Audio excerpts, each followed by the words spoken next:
Hello, I would like to introduce myself.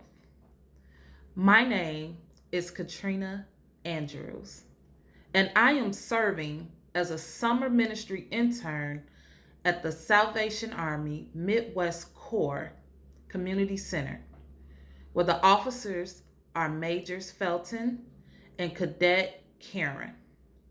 I was asked to give a personal testimony. I thought to myself, what should I even begin to talk about? But as I began to pray, the word fear came to me.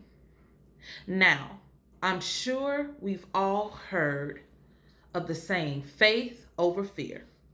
Yes, it sounds good when we say it out loud. But what does it really mean?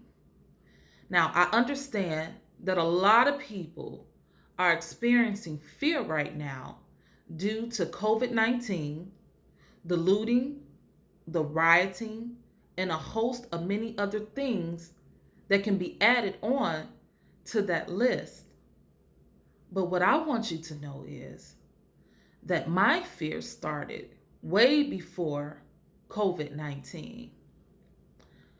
I was introduced to the Army about 10 years ago.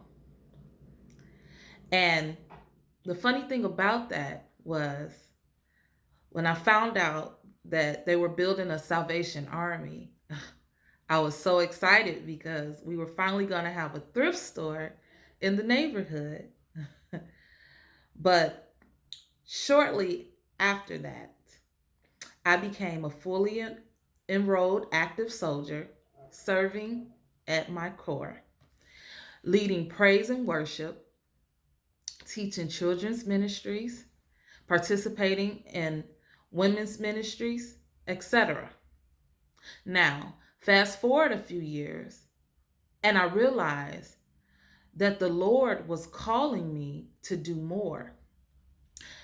That's when I became a ministry intern, and everything was good. I was able to serve God, the community, and still enjoy all the comforts of home, with the Corps being just 15 minutes away. But after my year of internship was complete, I received the call to minister away from everything and everyone I knew, working in another state and a Corps I knew absolutely nothing about. Living on my own for the first time away from my family and friends. I almost declined the opportunity due to the fear of the unknown. I joke about it now, but I didn't even begin to pack until the morning I was due to leave. But that just goes to show you how much fear can paralyze you and keep you from the things that God has for you. To be honest, I didn't really go in faith. It was more so out of curiosity. But it was in that experience that I had the opportunity to grow deeper in my faith and to experience God in a new way during that season in my life.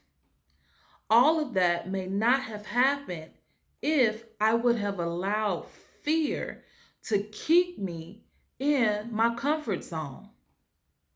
In Matthew chapter 14, verse 22 through 33, talks about Peter walking out of the boat and on to the water once he recognized that it was the Lord. In the 29th verse, the Lord said one word, and that was come.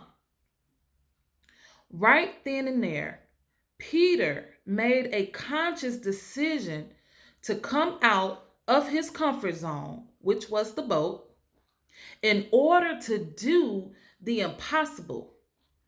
But as soon as he took his eyes off the Lord by listening to the wind and the thunder and looking at the waves and the lightning, he began to sink.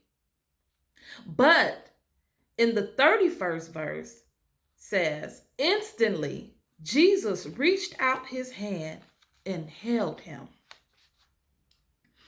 This pandemic has been like a storm in our lives, causing us to fear, me included, panic, and hide. But me as a believer, and us as a believer, we have to make a conscious decision to choose faith over fear by coming out of our boats, stepping out into the things, stepping out of the things that brings us the most comfort in order to do the impossible by walking on the water. But in order to do that, we must know that it is God that is beckoning us to come. And we must keep our eyes on Him. Even if we become distracted by the winds and the waves, I want you to know that God is right there to catch you and to hold you. I want to leave you with this scripture of encouragement. 2 Timothy chapter 2, verse 1 through 7. It reads, "For God has not given us the spirit of fear, but of power and of love and of a sound mind." Thank you for listening to my testimony.